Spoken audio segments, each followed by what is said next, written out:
বিসমিল্লাহির রহমানির রহিম। আসসালামু আলাইকুম। দি ডেইলি নিউজ স্টার ইংরেজি সংবাদপত্রের online news portal www.dailynewsstar.com। News star প্রকাশনা সাংবাদিকতা প্রকাশনা আইন, বইটির মূল্য 500 টাকা। ইউটিউব সামাজিক আইন সাংবাদিকতা আইসিটি অ্যাক্ট, বইটির মূল্য 500 টাকা। 1971 সালের আমি এই যে রণাঙ্গনের মুক্তিযোদ্ধা, এইটি সেই 265 দিনের রণাঙ্গন বনগাঁ বেনাপোল, যেখান থেকে 450টি ল্যান্ড ট্যাঙ্কার ঢোকে। আমি এম শাহজাহান আলী গোলদার। এই যে 1971 সালের মুক্তিযুদ্ধের সনদটি এখানে, এবং 265 দিন যে যুদ্ধ করেছি বনগাঁ বেনাপোল রণাঙ্গন, এখানকার আমার সেক্টরটা ছিল 8, sector commander major Manzur Rahman. এখানটায় আজ শুরুতেই আমাদের যে নিয়মিত NSTV news, the daily news star,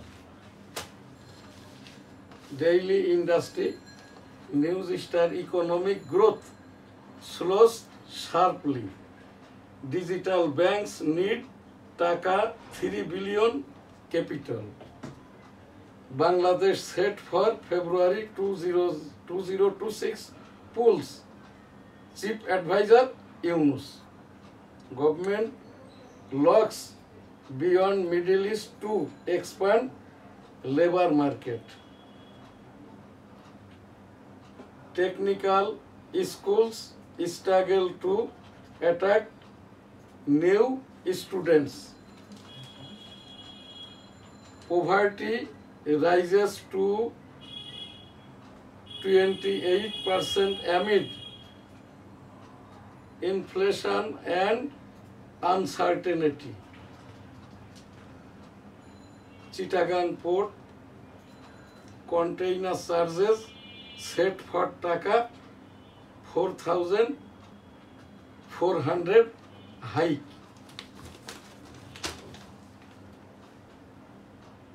Government determined to ensure timely LDG graduation. Rohingyas desperate for drug terrorism.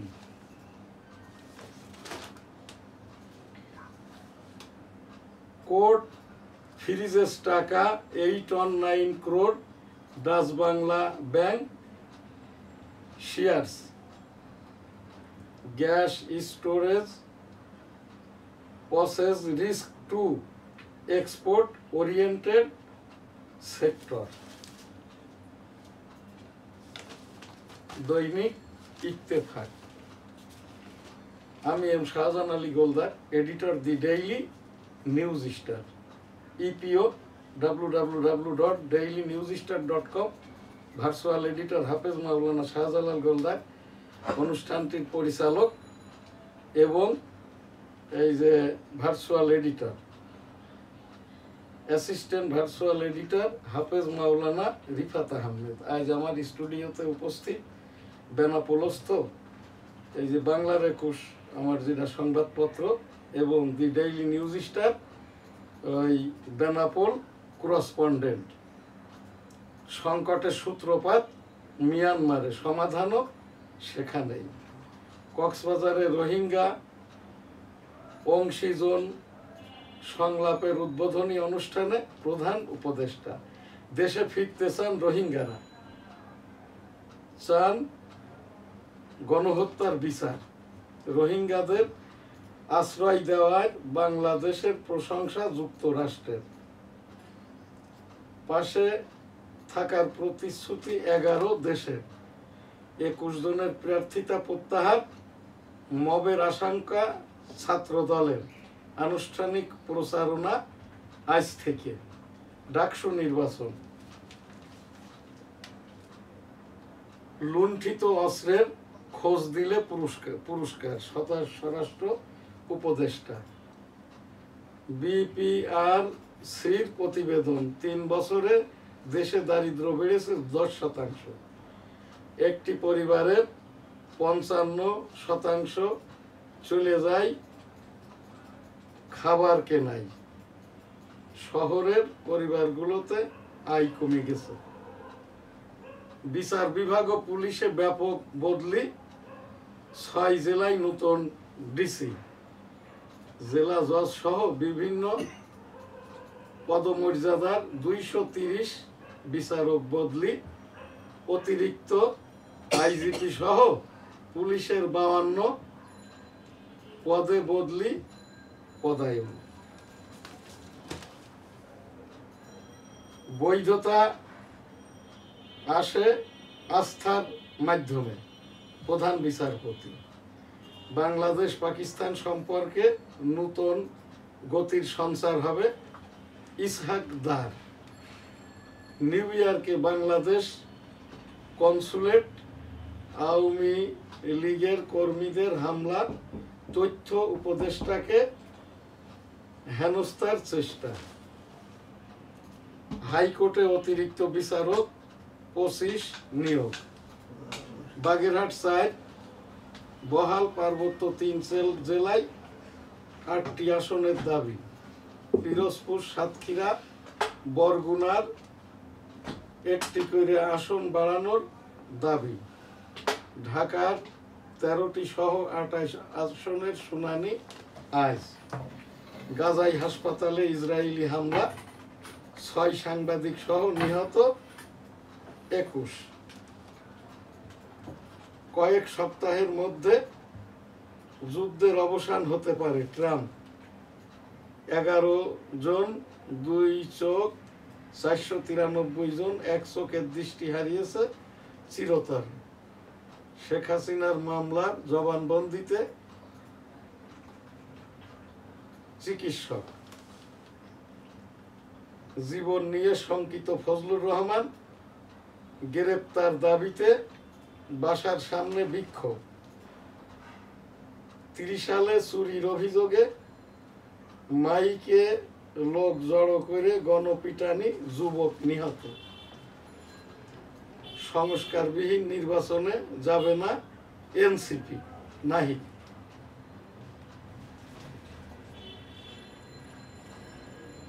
VP পদে লড়বেন 20 জন, জিএস 17 জন, ডাকসু নির্বাচন। ছাত্রলীগের বিচারের পর নির্বাচন চাই ছাত্রদল, 45 কর্মদিবসে নির্বাচন, এই যে দাবি ছাত্র শিবিরের, ডাকসু নির্বাচন। আজকের ডেইলি ভিউজ এখানেই শেষ করছি। এখন আমাদের যে অনুষ্ঠান, মঙ্গলবারের বিশেষ অনুষ্ঠান। আজকের বিষয়, জাতীয় নির্বাচনের আগে ডাকসু নির্বাচন কেন এবং নির্বাচনটি কেমন হবে। আমাদের সাংবাদিকদের এবং আমার নিজস্ব, আমি দি ডেইলি নিউজ স্টার ইংরেজি সংবাদপত্রের সম্পাদক, ইপিও www.dailynewsstar.com। আমার যে অবজারভেশন এ যাবৎ পর্যন্ত আর কি, ঢাকা বিশ্ববিদ্যালয়ের আমি যেটা অবলোকন করছি, ছাত্রলীগ নাই, ছাত্র দলও নির্বাচনটা করবে কি করবে না এখনো নিশ্চিত নয়। ঢাকা বিশ্ববিদ্যালয়ের এখনো স্থায়ী ভাইস চ্যান্সেলর হয় নাই। ভাইস চ্যান্সেলরই আর কি ডাকসু নির্বাচনের মুরব্বী। এই জায়গাটাই এমন না হয়ে যায় আর কি, কেউ একজন আর কি ভোটার ছাত্র যদি আর কি যে ডাকসুতে ভোট দিবে, সে যদি মাননীয় উচ্চতর আদালতে একটি রিট করে বসে আর কি, যেখানে ঢাকা বিশ্ববিদ্যালয়ের সিনেট আছে, সিনেটের মিটিং ছাড়া, মতামত ছাড়া, অনুমোদন ছাড়া এই জায়গাটায় অন্তর্বর্তীকালীন সরকার, এখন এবার এটা we are under martial law, যেখানে 4 জন লোক একসাথে জড়ো হওয়াই যাচ্ছে না, কথা বলাই যাচ্ছে না। এইটার মধ্যে কি কোনো নির্বাচন সম্ভব? তারপরেও ফেব্রুয়ারি মাসে জাতীয় নির্বাচনের তফসিল ঘোষণা হয়েছে। আমার যে অবজারভেশন এখানটাই আর কি, যাদেরকে বলা হচ্ছে ডাকসুর ভোটার, যতজন ভোটার বলা হচ্ছে এর অধিকাংশই এখনো আর কি ভোটারটা নিশ্চিত করেন নাই। আর এই জায়গাটাই আর কি এইভাবে যদি ভোটটা হয়, এখানে ওই শিবিরের আর কি তাদের ওই এই কমিটি সহ এখানে 8 থেকে 900 জনের মতো আর কি শিবির করা ছাত্র, যার 500-র উপরেই হচ্ছে ফার্স্ট ইয়ার সেকেন্ড ইয়ার। তো এই জায়গাটাই আর কি ভোটের উপস্থিতিটা যেমন হবে না, ঢাকা বিশ্ববিদ্যালয়ে নিয়মতান্ত্রিক নিয়মিত ভাইস চ্যান্সেলর এবং সিনেটের প্রত্যক্ষ পরোক্ষ তত্ত্বাবধান ছাড়া যদি নির্বাচনটা করতে যাওয়া হয় আর কি, আর ছাত্র দল যদি এতে অংশগ্রহণ না করে, ছাত্রলীগ তো নাই, সেখানটাই আর কি এই নির্বাচনটা কেমনটা হবে, এইটা আমার যে অবজারভেশন তাতে করে আমি যেটা দেখছি খুব সুষ্ঠু সুন্দর নির্বাচন এখানে করার ইচ্ছাটা থাকলেও, যদি অন্তর্বর্তীকালীন সরকারকে যিনি ব্যাকিং করছেন অর্থাৎ মাননীয় রাষ্ট্রপতি, মাননীয় প্রধান উপদেষ্টা, মাননীয় প্রধান বিচারপতিকে, সামরিক আইন আমাদের এই বাংলাদেশে এখন কার্যত আর কি সামরিক আইনের মতোই চলমান আর কি, এবং এটা ওই মিলিটারি প্রধান জেনারেল ওয়াকারুজ্জামান দেখভালটা করছেন, যে কারণে আর কি সেনাবাহিনীর হাতে যাওয়ার কারণে মব নাই, পিটিয়ে মেরে ফেলা নাই, তারপরে এই যেটা বিভিন্ন রকমের ওই ইসলামিক হাদিস কোরআনের আলোকে ওয়াজ নসিহতের নামে ইউটিউবাররা মিথ্যাচার, ইহুদি প্রচার, পাক কালাম হাদিস বহির্ভূতভাবে বিভিন্ন কথাবার্তা, নামাজ কালামের পরিবর্তে নামাজের শেষে মুনাজাত নাই কেন, কে কোথায় হাত বাঁধবে, ইত্যাদি ইত্যাদি আর কি মুখরোচক এইগুলোকে আর কি পাক কালাম হাদিসকে, নামাজ রোজা, সুদ ঘুষ জিনা ব্যভিচারকে উৎসাহিত করার জন্য ইহুদিরা যে লক্ষ লক্ষ কোটি টাকা লগ্নি করছে আর কি এই ওয়াকারুজ্জামান সাহেবের তত্ত্বাবধান ধর্ম উপদেষ্টাকেও এই যে নিয়ন্ত্রিত করার কারণে এইগুলো কার্যত, এগুলো তো আর জিরো টলারেন্স হবে না, অনেকটাই কমে এসেছে। এখান থেকে আজকের একটি বিশেষ যে খবর, বাইতুল মুকাররম এবং কাকরাইলে এখন কোনো নিয়মিত খতিব নাই। কাকরাইলের যিনি মুরব্বী, ওই যে এক অংশের মুরব্বী এই মাওলানা জুবায়ের মহাদয় 80 বছর বয়সে স্বেচ্ছায় গত মাসে আন্তর্জাতিকভাবে তাবলিগ মুরব্বী হতে, বাংলাদেশের তাবলিগ মুরব্বী হতে, কাকরাইল মুরব্বী হতে, টঙ্গীর মুরব্বী হতে স্বেচ্ছায় অবসরে গেছে। কাকরাইলটা এখনো ইসলামিক ফাউন্ডেশন ভুক্ত নয়। ইসলামিক ফাউন্ডেশনের মাধ্যমে আর কি কাকরাইল মার্কাজে একজন যদি ওই যে নিয়মতান্ত্রিক আর কি খতিব পেশ ইমাম দেওয়া হয়, কাকরাইল পর্ব ছুটে যাবে। এবং ওই সুলাকিয়াতে যেমন একজন ওই যে ঈদের নামাজ পড়ানোর খতিব আছে আর কি, ওই রকমটা ভাবে কাকরাইলেও যদি একজন ওই টঙ্গীর বিশ্ব জামায়াতের জন্য একজন বিশ্ব বয়ানকারী আন্তর্জাতিক এই ইসলামিক ফাউন্ডেশন থেকে নিযুক্তি দেওয়া হয়, তাবলিগের এই গ্রুপটা থাকবে না। এই জন্যই আর কি এখানেও ওই যে বিশ্ব যে জমায়েত হয় আর কি বাংলাদেশে জানুয়ারি ফেব্রুয়ারি মাসে টঙ্গীর ময়দানে, এই জায়গাটাই একজন নিয়মতান্ত্রিক যদি মুরব্বী দেওয়া হয় ইসলামিক ফাউন্ডেশনের মাধ্যম দিয়ে ওই বয়ানটা করার জন্য, এই বৈষম্যটা আর থাকবে না। কাকরাইলে যে মুরব্বী এখন এখানে দেওয়া হয়েছে খতিব হিসাবে, জনপ্রশাসন মন্ত্রণালয় হতে অস্থায়ীভাবে নিয়োগ দেওয়া হয়েছে হাফিজিহুল্লাহ আব্দুল মালেক মহোদয়কে। আমি ইসলামিক ফাউন্ডেশন বরাবর বাংলাদেশের মাননীয় রাষ্ট্রপতি সচিব বরাবর উপস্থাপন করছি, যেহেতু এই যে ইসলামিক ফাউন্ডেশন এটা রাষ্ট্রপতির আদেশ বলে। এই যে আমাদের যেটা জাতীয় মসজিদ এই বাইতুল মুকাররম বাংলাদেশ 1956 সালে প্রতিষ্ঠিত, এখানটায় আর কি মুসল্লি ক্যাপাসিটি এখন 42,000। জুমার দিন এখানে 2 লক্ষাধিক মুসল্লির উপস্থিতি হয়, কিন্তু বর্তমানে খতিব না থাকার কারণে অস্থায়ী এই যে খতিব হাফিজিউল্লাহ আব্দুল মালেক মহোদয় অস্থায়ী, যে কারণে এখন জনমিতির সূত্র মতে আমি কয়েক জমা পর্যবেক্ষণ করে দেখেছি 30,000ও মুসল্লি হয় না। আর এনএসটিভি টেবিল থেকে 1987 সাল থেকে আমি যে নিউজটা করছি, বাইতুল মুকাররমের সদর পূর্ব গেটটি এখনো সাফসুতরা হয়ে খুলে দেওয়া হয় নাই। ইসলামিক ফাউন্ডেশনের পরিচ্ছন্নতার পরিচালক বরাবর মাননীয় রাষ্ট্রপতির সচিব বরাবর উপস্থাপনা বাইতুল মুকাররমের পূর্ব মেন সদর গেটটি খুলে দেওয়া হোক। আস্তাগফিরুল্লাহ। এখন এখানে আমাদের আজকের যে নিয়মিত আমাদের মুক্তিযুদ্ধ বিষয়ক উপস্থাপনা, আমি 1971 সালের রণাঙ্গনের 265 দিনের মুক্তিযোদ্ধা। আমি এখানটায় আজ সেই বঙ্গবন্ধুর ঘোষণা, অতঃপর জিয়াউর রহমান সাহেবের যে ঘোষণা, সেইটাই আর কি আমি এখান থেকে বলবো। 1971 সালের 7ই মার্চ এবারের সংগ্রাম মুক্তির সংগ্রাম, এবারের সংগ্রাম স্বাধীনতার সংগ্রাম। সেই সূত্র ধরেই আর কি এই যে এই দেশটা স্বাধীন হয়, 272 দিন পর বঙ্গবন্ধু দেশে আসেন।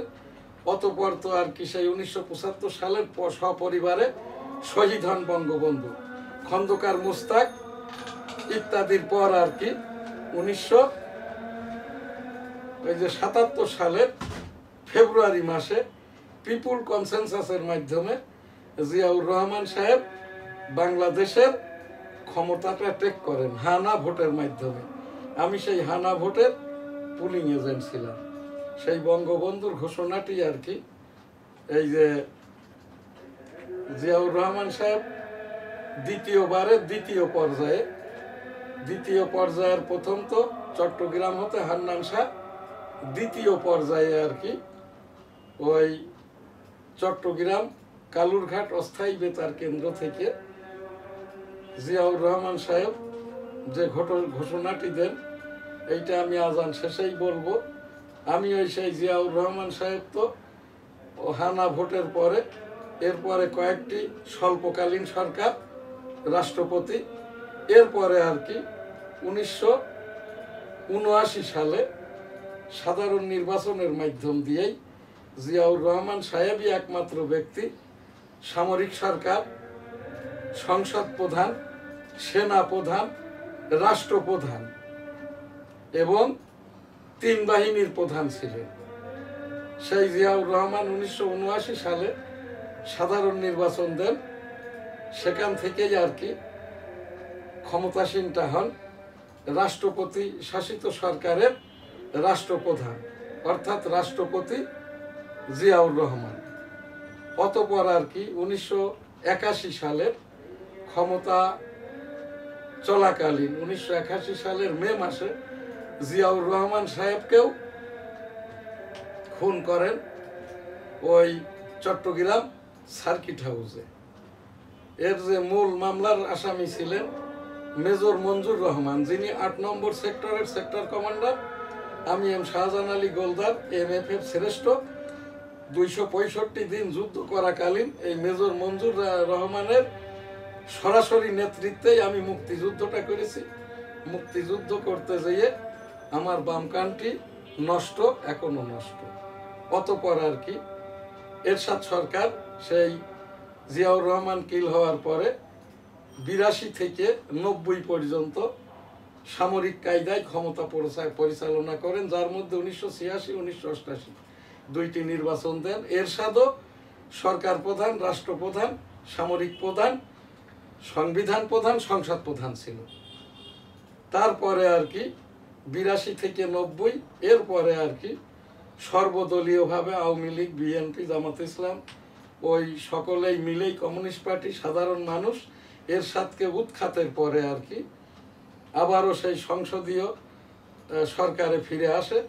যে 1972 সালে বঙ্গবন্ধু কিন্তু এই সংসদীয় সরকার প্রধান ছিলেন মাননীয় প্রধানমন্ত্রী বঙ্গবন্ধু শেখ মুজিবুর রহমান। সেই রকমটাই আর কি এই এখান থেকে 1991 সালে বিএনপি আর কি সরকার গঠন করেন, সংসদীয় সরকার অর্থাৎ মন্ত্রী পরিষদ শাসিত সরকার। বেগম খালেদা জিয়া প্রধানমন্ত্রী হন। অতঃপর আর কি 1991, 96, 96, 2001 আওয়ামী লীগের সরকার, 2001 থেকে 2006 আওয়ামী লীগ, এইটা ছিল 1996 থেকে 2001 আওয়ামী লীগের সরকার, 2001 থেকে 6 আবারও বিএনপির সরকার, 2007-08 111 সরকার মঈনুদ্দিন ফখরুদ্দিনের সরকার। সেই 1996 সালেই আর কি সংবিধান, সংসদ, রাষ্ট্র এইটা রক্ষাকল্পে বিএনপির পক্ষ থেকে আর কি একটি নির্বাচন দেওয়া হয়েছিল। 1977 সালের হানা ভোটেও বৈষম্য হয়েছিল। 1996 সালের যে ভোট, আমি অংশগ্রহণ করেছিলাম যশোর 1 ন্যাশনাল 85 কনস্টিটিউয়েন্সি থেকে। আমার প্রতীকটা ছিল টেবিল। 15 ফেব্রুয়ারি 1996 নির্বাচনে বৈষম্য হয়েছিল। অতঃপর 2 দিন পর ভোটের রেজাল্ট হয়, ভোটে আমি জিতেছিলাম। কিন্তু এই যে রেজাল্ট ঘোষণা হয় বিএনপি প্রার্থীকে 2 দিন পর, সেই 96 ভোটটাও কিন্তু অবিতর্কিত ছিল না, বৈষম্যহীন ছিল না। এখন যে ভোটটা আর কি 13তম জাতীয় সংসদ নির্বাচন আর কি, সেখানটায় আমি যশোর 1 হতে আর কি এই টেবিল প্রতীক নিয়ে আমি 18 কোটি 17 লক্ষ জনগণের পক্ষ থেকে ভোটাভুটি নির্বাচন, ছাত্র জনতার সরকারের নির্বাচন, ডক্টর মোহাম্মদ ইউনূস মহোদয়ের অন্তর্বর্তীকালীন সরকার চলার নির্বাচন, এইগুলো অবলোকন করার জন্য আমি এখানটায় আমার এলাকার সীমান্ত অঞ্চল তো বেনাপোল সারসা, সীমান্তের লোক যদি আমাকে ভোট দেয় আর কি, আমার সমকক্ষ কাছাকাছি কেহই নাই। কারণ আমরা ওই এলাকার যেমন স্টেট অধিপতি জমিদার, ওই রকমটা ভাবে আমরাই ওখানকার উচ্চশিক্ষিত, জায়গা সম্পত্তির মালিক। আমার নামে আমি সেই 1980 সাল থেকে ছাত্রলীগের নাম লিখানোর পর অদ্যবধি আর কি বিতর্কটা নাই। আমার এলাকার লোক আমাকে ভোট দিক বা না দিক, আমি এইটা ভোটটা বোঝার জন্য নির্বাচন কমিশনকে, ইলেকশন কমিশনকে বোঝার জন্যই ভোটটা করব। জিয়াউর রহমানের সেই ঘোষণা আর কি, সেই কালুরঘাট অস্থায়ী বেতার কেন্দ্র থেকে, I am major Ziaur Rahman, declared there on behalf of Bangabandhu Sheikh Mujibur Rahman, Bangladesh is independence, জয় বাংলা, আমার সোনার বাংলা, আমি তোমায় ভালোবাসি। হজ উমরা, লাব্বাইক আল্লাহুম্মা লাব্বাইক, লাব্বাইক লা শারীকা লাকা লাব্বাইক, ইন্নাল হামদা ওয়ান নিয়ামাতা লাকাল মুলক লা শারীকা লাক। রাব্বুল আলামিন পাক পরওয়ারদিগার বিশ্বের সকল মানুষকে একবার করে হজ উমরা করার তৌফিক দান করুন, আমিন। রাব্বুল আলামিন পাক পরওয়ারদিগার এই যে ফিলিস্তিনের 62,000 কিল করে দিয়েছে বেঞ্জামিনরা, আস্তাগফিরুল্লাহ, হয় ওদের হেদায়েত দিন, না হলে ধ্বংস করে দিন। 1.5 লক্ষের ওপরে আহত করেছে। গাজা উপত্যকাটা দখল করে নিয়েছে। গতকালও 1000 এখানকার স্থাপনা, আবাসন, এরা তারা ঘোষণাই দিয়েছে আর কি। ট্রাম্প বলছে 10 দিনের ভিতরে ওই যে কি বলে যুদ্ধ বন্ধ হবে।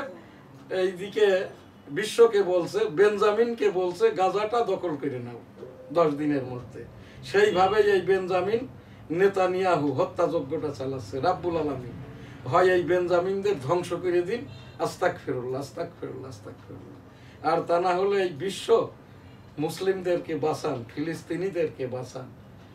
রাব্বুল আলামিন এই জায়গাটাই হয় তাদেরকে বাঁচার সুযোগ করে দিন, আর তা না হলে এই ইহুদিদের সাম্রাজ্য, ইহুদি জাতিকে এই জায়গাটাই মিটাইয়ে দিন।